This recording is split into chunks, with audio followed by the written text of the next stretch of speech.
안녕하세요. 반갑습니다. 영단기 토익 RC 대표 강사 린한입니다.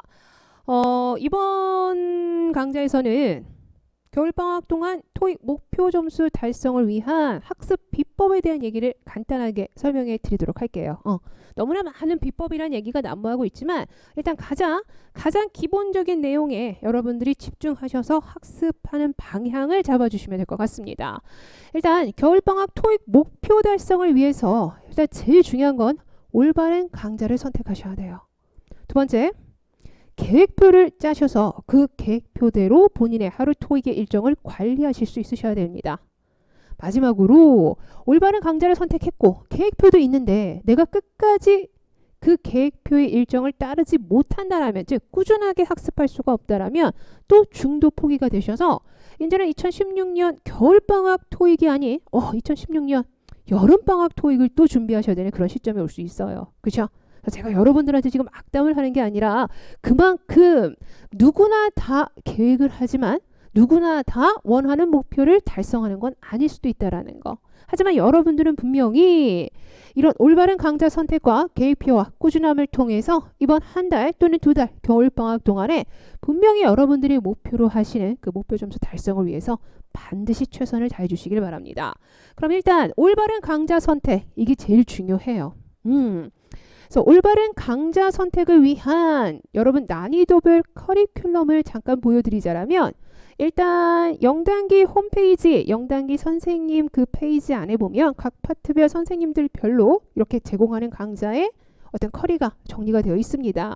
그래서 일단 여러분들이 내 어떤 실력이 입문 기초냐, 기본이냐, 중급이냐 또는 실전이냐에 따라서 본인의 어떤 목표 점수와 지금 현재 점수에 맞춰서 원하시는 강좌를 선택하실 수 있으셔야 돼요. 그래서 제가 이 강좌에 대한 커리큘럼을 조금 뒤에 더 자세하게 한 번 더 설명해 드리도록 하고요. 그래서 일단 여러분은 커리를 꼭 어떤 강좌를 내가 지금 점수가 몇 점대인데 어디까지 가야 되니까 어떤 강좌를 선택해야 되겠다라고 딱 마음을 먹어주셔야 됩니다. 일단 토익은 시간과 정확성의 싸움이에요. 그렇죠? 무조건 빨리 끝내는 게 관건이 아니라 정확하게 빨리 끝내주시는 게 관건입니다. 그럼 정확하게 빠르게 여러분들이 토익의 어떤 그 문제풀이를 위해서는 기본적으로 우리가 지난 2015년 상반기 동안에 토익의 RC 평균 점수부터 조금 확인하고 넘어갈게요. 2015년 상반기 토익 RC의 평균 점수를 확인해 봤더니 최고 313점, 최저 307점. 결과적으로 한 310점 정도의 RC 평균 점수가 나오고 있어요. RC 평균 점수는 310점 정도지만 LC 평균 점수는 370점에 육박합니다. 거의 60점 정도의 차이가 나요, 여러분. 그렇죠? 그럼 여기서 나오는 결론은 RC 파트에서의 결과적인 고득점이 전체 점수를 좌우할 것이다라는 거. 그렇죠? 그래서 일단 여러분들이 어떻게 학습을 해야지만 RC에서의 점수를 더 많이 급상승시킬 수 있느냐라는 거에 집중해 주시면 될 것 같아요. 그럼 각각의 파트별 시간 단축 학습 비법에 대해서 간단하게 한번 살펴보도록 하겠습니다. 파트 5 같은 경우는 일단 크게 세 가지. 보기를 통한 문제 유형을 정확하게 파악할 수 있느냐. 보기를 통해서 유형을 파악하지 못하면 절대 여러분은 시간 안에 문제를 풀어내실 수가 없으실 거예요. 두 번째, 어휘 문제는 처음부터 끝까지 전체 문장 해석을 통해서 풀어낼 수 있느냐. 세 번째, 각각의 문법 유형의 문제들은 관계절 문제라면 어떤 방식으로, 그렇죠? 정동사 자리 수태 시제일치의 문제라면 어떤 방식으로, 이렇게 각각의 문법 유형별 문제풀이 방법을 다 이미 숙지하고 계셔야 되는데, 중요한 건 어휘든 문법이든 간에 일단 보기를 통해서 문제 유형을 파악하지 않으면 아무 의미가 없다라는 거. 그럼 보기를 통한 문제 유형 파악이 얼마나 중요한지, 그리고 나의 지금 현재 유형 파악 실력은 어느 정도인지를 잠깐 보도록 하겠습니다. 일단 제가 대부분의 OT 강좌나 또는 비법 강좌에서 이 얘기를 항상 해요. ABCD 보기만으로 여러분들은 인칭 대명사 문제라고 생각하시지만 이 문제는 인칭 대명사 문제가 아니라 인칭 대명사, 소유 대명사, 제기 대명사, 즉 대명사 문제다라는 거. 그렇죠? 이게 왜 중요하냐면 바로 지난 2015년 12월 달에 기출되었던 문제를 제가 변형해서 보여드리겠습니다. 똑같이 she, her, herself, hers 다양한 인칭 대명사, 제기 대명사, 소유 대명사가 들어가 있잖아요. 그렇죠? 그런데 여러분이 하는 실수는 뭐냐면 동사 앞이네 주어 자리에 주격이다. 이렇게 찍고 가신다고요. 아닐 수도 있어요. 주어 자리 들어갈 수 있는 대명사는 또 뭐가 가능하다? everyone? 소유 대명사 hers가 가능하죠. 제기 대명사는 대명사지만 주어 자리에는 사용할 수 없기 때문에 인칭 대명사, 제기 대명사, 소유 대명사 중에서 주어 자리엔 인칭 대명사의 주격과 소유 대명사 둘 다 문법적으로 가능하다라면 우리한테 남은 기준은 뭐다? 해석이다. 그럼 해석해 볼게요. 린이 요청했어.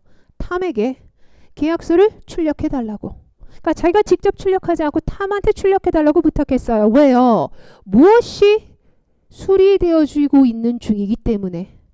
지금 이 자리에 쉬라고 하신 분들 그녀가 린이 수리되어지고 있기 때문에 이게 정말 가당하다고 생각하셨다면 정말 만화 같은 해석을 하고 계시는 거예요. 뭐가 지금 수리 중이라?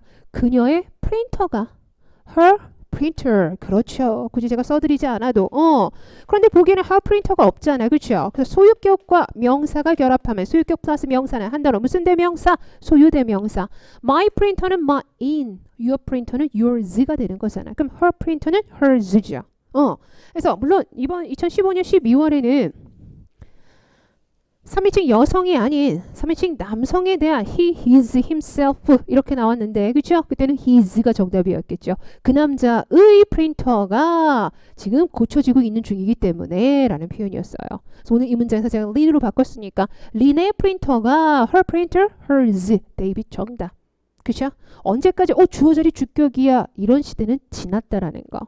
가능한 경우의 수를 모두 알고 계셔야지만 이런 실수를 하지 않는다는 얘기입니다. 이해되시죠? 네, 또 다른 형태의 보기를 한번 확인해 보시면 제가 굉장히 유사해 보이는 하지만 절대 같지 않은 두 개의 문장을 가지고 왔습니다.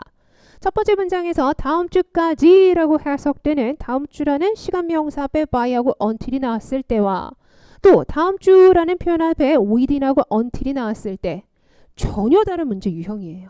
그래서 여러분들이 보기를 통해서 이 문제 유형을 파악할 수 있느냐? 왜? 시간 전치사 by하고 until이 나왔다라는 건 다음 주까지 by next week, until next week, either way is okay. 둘 다 가능하거든요. 그럼 더 이상 해석상의 오해 문제가 아니라 시간 전치사 by와 until은 뭐라고 배우셨죠? 저하고? 동작의 완료냐? 동작의 완료일 때 완료 전치사 by를 상태의 지속, 계속이냐? 지속, 계속 전치사 until을 쓰라는 거죠. 그래서 이 문제는 같이 쓰이는 동사, 오늘은 finalize죠. 그렇죠? 그래서 그 도로 건설이 다음 주까지는 완료될 것입니다. 누가 봐도 다음 주까지는 완료되는 행위 자체가 동작의 완료를 나타내고 있기 때문에 오늘의 정답은 by가 되는 거예요. 그래서 오늘의 정답 by는 next week 때문이 아니라 finalize라는 동작의 완료, 이 동사와의 관계를 따지시는 거. 근데 거의 똑같은 문제인 것 같아요. 근데 within하고 until이 나왔잖아요. 그렇죠? 그럼 within하고 until은 다음 주 이내냐 다음 주까지냐 이렇게 가셔서 아마 다음 주까지에서 until을 찍고 가셨을 텐데 이 문제도 실질적으로 2014년도 문제 여러분들 정확하게 비슷한 유형의 문제가 나왔을 때 보기는 그대로 똑같고요. 전치사 오이 문제가 아니라 여러분 시간 전치사 within, until은 전치사 편에서 저하고 강의를 들으신 분들 어떤 차이가 있습니까? within은 기간 이내에 기간이고요. until은 시점까지라는 시점 명사를 받습니다. 영어의 시간 전치사들 중에서는 기간 명사를 받거나 시점 명사를 받는 걸 구별해야 되는 시간 전치사들이 존재해요. 그럼 오늘 뒤에는 the next week은 뭘까? 시점일까? 기간일까? 여러분 next week은 다음 주라는 시점이 맞아요. 근데 앞에 더가 붙으면 지금부터 일주일 동안이라는 기간의 의미가 된다라는 거. 이거는 기간. 앞으로 일주일 이내에 공사가 끝날 거야 라고 해석이 되셔서 국어적인 해석과 상관없이 이 자리에 시점만 받는 until은 들어갈 수 없어요 여러분. 그래서 이 자리 이게 기간이니까 정답은 within이구나 이렇게 나오실 수 있으셔야 돼. 그래서 뭐냐 나는 저렇게까지는 문제 푸는 줄 몰랐다. 맨날 다음 주까지 다음 주 이내에 다음 주까지 이렇게 문제를 푸셨다라면 시점과 기간을 구별할 수 있느냐. 시간 전치사 by와 until의 문제냐 아니면 기간 명사와 시점 명사의 구별 문제냐. 이거는 문법적으로 정리가 되지 않으시면 절대 풀어내실 수가 없어요. 그냥 찍고 가시는 거예요. 그렇죠? 그래서 이러한 유형이 완벽하게 보기를 통해서 파악이 되려면 해당 관련 문제를 또는 문법 유형을 정확하게 저와 같이 숙지를 해 놓은 상태에서만 보기를 통해서 유형이 보이기 시작하시는 거. 모르면 보이지 않아요 여러분. 아는 것만큼 보이는 게 토익 시험의 가장 기본이기 때문에 내가 아는 양이 정확해지기 시작하셔야 된다는 거. 그럼 지금부터 두 번째 파트별 시간 단축 학습 비법 파트 6에서는요. 제일 중요한 건 첫 단락 첫 문장을 통해서 주제를 파악하셔야 돼요. 제가 뭐 0단기 인강을 통해서 파트 6 첫 단락 첫 문장을 통해 주제 파악은 벌써 1년째 계속 얘기하고 있어요. 근데 오늘 이 OT 학습 비법 강좌를 통해서 저를 처음 보신 분들이 계신다면 파트 6의 시작은 무조건 첫 단락 첫 문장을 통한 주제 파악이다. 왜냐? 이 주제를 알아야지만 정답이 빠르게 도출되는 문제들이 점점 더 많이 출제가 되고 있기 때문이에요. 그러면 봅시다. 제가 지금 예로 보여드리는 이 지문에서는요. 141번, 142번, 143번 이렇게 세 개의 문제가 있는데 일단 이런 구성일 때 여러분들은 그냥 중간부터 빈칸이 뚫려 있으면 그냥 그 문제부터 시작하시잖아요. 그렇죠? 근데 제가 지금 하이라이트 해드린 것처럼 어떤 6의 지문이라 할지라도 일단 시작은 무조건 첫 단락 첫 문장에서 주제를 잡자. 그래서 요만큼을 읽어보시면 무슨 얘기냐면 주어가 발표하게 돼서 기쁩니다. 우리가 뭐를 개최할 겁니까? Award winning novelist 지온 하프라고 되어 있어요. 수상 경력이 있는 소설가인 지온 하프 씨의 북 사인이 뭐예요? 사인회를. 그렇죠? 그래서 소설가의 사인회를 개최하게 돼서 그래서 이 공지는 소설가의 사인회다라는 주제를 잡아 놓으시면 141번 명사 어휘 문제에서 유명한 누구를 만날 수 있을까? 소설가의 사인회에서는 유명한 아티스트, 유명한 발명가, 유명한 작가, 유명한 정치가, 상식적으로 유명한 novelist, authors, 작가가 되는 거죠. 주제를 잡지 않으면 유명한 누구를 만나지? 모르시는 거잖아. 그렇죠? 143번 통사 어휘 문제에서도요. 사기를 원한다라면 경쟁하길 원한다라면 참석하길 원한다라면 또는 select 선정하길 원한다라면 뭐해? 사인회에 사인회에 대한 얘기니까 사인회에 참석하길 원한다라면 if you want to participate 141번과 143번 같은 어휘 문제가 파트 6에서는 주제문과 결합이 되어야지만 빠르고 정확하게 정답이 도출되는 그런 구조의 지문들이 점점 더 많이 출제가 된다고요. 그래서 최근 토익에서는 파트 5, 6에서 오히려 6에 대한 오답이 점점 더 늘어나는 경향이 굉장히 많아요. 제대로 된 어떤 그들의 의도, 출제자의 의도를 정확하게 파악하지 못했기 때문에 발생하는 실수라면 그들의 의도의 첫 번째는 첫 단락 첫 문장을 통해서 주제를 잡자. 그죠? 파트 7입니다. 파트 7에서 시간을 줄이려면 여러분이 착각하시는 건 그냥 빨리빨리 문제를 풀면 되겠지라고 생각하시는데 빨리빨리 문제가 풀리지 않아요. 그렇죠? 7은 특히 독해 파트예요. 읽을 독에 이해할 해자, 읽고 이해한 내용을 문제를 보고 풀어라 라는 건데 선생님 읽지도 않고 이해하지도 않고 7을 풀 수 있는 방법이 없나요? 라는 질문을 아직까지 많이 하신다라는 거. 7은 읽어야 돼요. 그런데 읽긴 읽되 어떻게 읽어야 되느냐? 선지문 방식을 통해서 대주제를 잡고 각각의 단락별 소주제를 확보하실 겁니다. 선지문 방식이 어떤 방식인지는 앞으로 저의 강의를 통해서 이미 제 강의를 듣고 계시는 현장 강의를 듣고 계시거나 아니면 온라인 강의를 듣고 계시는 분들은 린쌤이 말하는 선지문이 뭔지 벌써 아실 거예요. 그렇죠? 그래서 선지문 방식 그리고 각각의 7에서 등장하는 지문 유형별 정보의 흐름에 익숙하도록 구인 광고의 흐름, 상품 광고의 흐름, 편지 이메일의 흐름, 노티스의 흐름이 다 다르거든요. 그래서 각각의 지문 유형별로 어떤 객관적인 정보의 흐름이 있는지를 잡아주셔야지만 주제 목적 문제나 나트루 문제까지도 우리가 빠르게 해결이 가능하다라는 거. 그럼 일단 오늘은 간단하게 왜 선지문을 해야 되는가 이 얘기를 좀 해보도록 할게요. 여러분들이 쉴터에서 극복하셔야 되는 지문의 패턴을 제가 하나 보여드리겠습니다. 이런 지문이 나와요. 기사예요. 168번부터 171번까지 68, 69, 70, 71 무려 4문제짜리 기사인데 단락이 5단락으로 쪼개져 있는 이런 복수 단락, 제가 앞으로 이렇게 단락이 2개 이상 쪼개지는 지문을 통단락이 아니라 복수 단락의 유형의 지문이라고 말씀드릴 겁니다. 근데 이렇게 3단락, 4단락, 5단락으로 이렇게 쪼개지는 단락의 어떤 지문들은 이젠 굉장히 빈번한 형태의 출제 지문들이죠. 근데 이게 다가 아니라 단락이 길고 복잡하고 막 5단락이나 쪼개지는 게 다가 아니라 문제가 무려 4문제씩 출제가 되는데 그 중에 3문제의 보기가 죄다 문장형 보기로 늘어나고 있다는 게 눈에 보이실 거예요.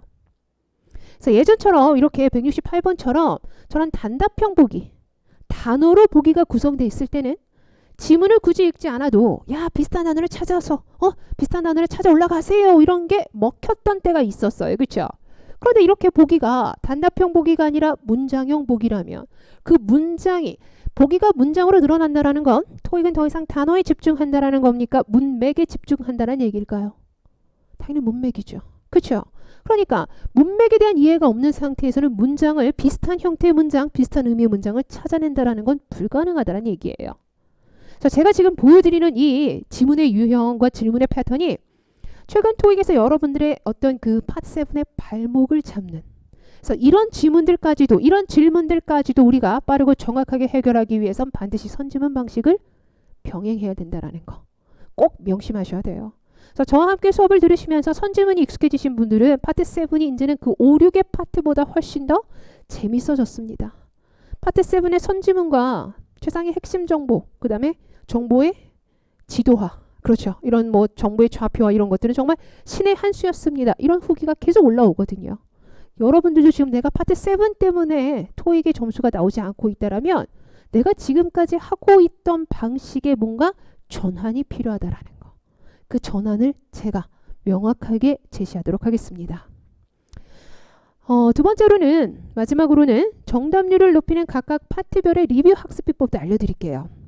기본적으로 파트 5, 6에서 여러분들이 문제를 다 풀고 나서 리뷰를 하실 때는 틀린 문제만 확인하시는 경우가 굉장히 많아요. 그렇죠? 근데 토익은 5, 6에 등장하는 센텐스 그 문장들이 되게 뻔해요. 지난달에 나왔던 문장에서 조금 더 편형, 지지난달에 나왔던 문장에서 조금 더 편형. 기본적인 어떤 틀이나 사용되는 단어가 굉장히 한정적이라는 거죠. 그렇기 때문에 여러분들은 틀린 문제만 리뷰하시는 게 아니라 파트 5, 6의 52문제 전체를 문장 분석하고 직독직해하고 추가 포인트를 찾아보려고 노력해 주셔야 돼요. 여기서 문장 분석이랑 52개의 문장을 핵심과 비핵심으로 문장을 쪼갤 수 있는가? 직독직해는 이 쪼갠 단위가 해석의 최소 단위이기 때문에 이런 쪼갠 형태로 해석 단위를 의역과 직역을 연습해 주셔야 되고요. 오늘은 빈칸 자리가 한 군데 출제가 되었지만 전체 문장에서 답 결정 포인트 이외에 토익에서 자주 등장하는 추가 포인트가 눈에 보이는가? 제가 강의하고 있는 모든 문제풀이 강좌에서 제가 가장 중요하게 생각하는 게 문장 분석, 직독직해 추가 포인트 잡는 거거든요. 그래서 하루에 여러분이 한 세트를 푸시는 건 누구나 할 수 있지만 한 세트 52문제를 이런 식으로 리뷰하신다는 건 52문제를 푸신 게 아니라 520개의 문제를 풀 수 있는 힘을 길러 가시는 거예요. 그렇죠? 그래서 내가 하루에 막 한 세트, 두 세트 그냥 풀셋 개념으로 양치기로 공부하지 마시고 한 세트를 공부하시더라도 퀄리티 있게 공부해 주시는 거. 파트 7은요. 일단 기본적으로 저는 3회독이라는 얘기를 굉장히 많이 합니다. 모든 지문을 3회독 하실 수는 없고요. 많이 틀리는 또는 문제를 풀면서 야, 이 지문은 정말 읽어도 한 번에 이해가 안 되는구나. 그렇죠? 스스로 어렵다라고 느꼈던 지문들 위주로 한 세트에서 한 두세 지문 정도만 3회독을 하시는데 각각의 회독마다의 목표가 달라요. 1회독을 하실 때는 처음부터 끝까지 그냥 내용을 파악하려고 노력하면서 천천히 읽어보세요. 분명히 처음부터 끝까지 다 읽었는데 어머 기억나는 게 하나도 없어. 이게 바로 지금 나의 정확한 독해 상태예요. 이 상태로 매달 시험을 보러 들어갔다라는 것 자체가. 그래서 어차피 실토에서는 읽을 수 있는 기회가 한 번밖에 없기 때문에 내가 한 번에 읽을 수 있는, 한 번에 이해할 수 있는 정보의 양이 점점 더 늘어나기 시작하셔야 됩니다. 두 번째, 2회독 하실 때는 첫 단락에서 최상의 핵심 정보 그리고 각각의 단락의 단락별 소주제를 잡는 걸 연습하세요. 이게 바로 선지문의 가장 기본 어떤 그 틀이라고 보시면 돼요. 마지막 3회독 하실 때는 각각의 단락과 각각의 단락에서 최상의 핵심 키워드 위주의 단어를 스캐닝 하셔서 이 단어를 제가 강세 단어라고 정리하고 있거든요. 파트 7 강좌에서. 그래서 7은 이미 지문 안에 정답이 다 있어요, 여러분들. 이 안에서 정답을 도출하기 위해서 지문을 가지고 문제를 도출하는 거기 때문에 상식적으로 문제를 내는 사람들 입장에서는 중요한 정보 위주로 문제를 낼 수밖에 없어요. 누가 봐도 중요하지 않은 문제를 굳이 문제화해서 정답화하지 않는다라는 거. 그래서 이미 이 안에서 중요한 정보가 무엇인지를 내가 파악해낼 수 있는 그런 강세 단어의 힘을 받기 시작하시면 중요한 정보하고 중요하지 않은 정보가 저절로 분리되기 시작하신다라는 거. 그래서 이 3회독을 통해서 리뷰를 하시는 거 꼭 유의하시기 바랍니다. 제가 제시하는 아까 잠깐 앞전에서 언급해드렸던 그럼 이런 어떤 학습 비법과 리뷰 방법도 중요하지만 일단 중요한 건 올바른 강좌를 선택하시는 거였잖아요. 그렇죠? 그래서 각각의 목표 점수에 맞춰서 제가 대략적인 이런 아웃라인 틀을 잡아드렸으니까 그리고 어휘는 무조건 같이 병행해 주시면 돼요. 본인의 지금 현재 점수대에서 몇 점대를 목표로 하시느냐에 따라서 여러분은 제가 제시하는 방향으로만 공부를 해주신다라면 RC 567 전체 파트에서의 어떤 그 어휘, 문법, 독해라는 그 3박자가 그죠? 그 3박자를 골고루 완성시킬 수 있는 가장 최적의 커리큘럼이라고 제가 감히 말씀드리겠습니다. 그래서 일단 제가 화면을 넘겨도 여러분들 딱 스탑하셔서 아 내가 어느 점수대에서 뭘 들어야 되겠지? 그걸 한 번 더 꼼꼼하게 고민해 주셨으면 좋겠어요. 그래서 겨울방학 토익을 시작하는 우리의 자세 제가 늘 말씀드리지만 지금 현재의 점수를 파악하셔서 본인의 점수에 맞춰 강좌를 선택하시고요. 이번 방학이 정말 마지막이다라는 그런 어떤 절박함으로 토익을 졸업하겠다는 강력한 의지가 필요합니다. 하루의 시작과 끝을 토익으로 시작하고 토익으로 마무리하겠다라는 거. 한두 달 단기에 토익을 끝낼 수 있는 전제 조건은 다른 것과 토익을 절대 병행하셔서는 안 돼요. 토익에만 올인할 수 있겠는가? 토익 졸업 후에 진짜 내가 하고 싶은 목표를 향한 또 한 번의 다짐을 해주시기 바랍니다. 토익이 여러분 누구의 인생의 목표는 아니에요. 그렇죠? 누구에게도. 토익을 넘어야지만 내가 진짜 하고 싶은 일의 시작이라도 해볼 수 있다라면 바로 이 시점은 토익 졸업과 동시에 새로운 여러분의 꿈을 향한 시작점이다라는 생각을 꼭 해주시기 바랍니다. 그래서 2016년 봄에는 더 이상 토익과의 싸움이 아닌 여러분이 진짜 원하는 목표를 향해서 나가실 수 있도록 저도 같이 응원해 드리도록 할게요. 오케이, 오늘 강의 고생하셨고요. 저는 그럼 강좌에서 뵙도록 하겠습니다. 감사합니다.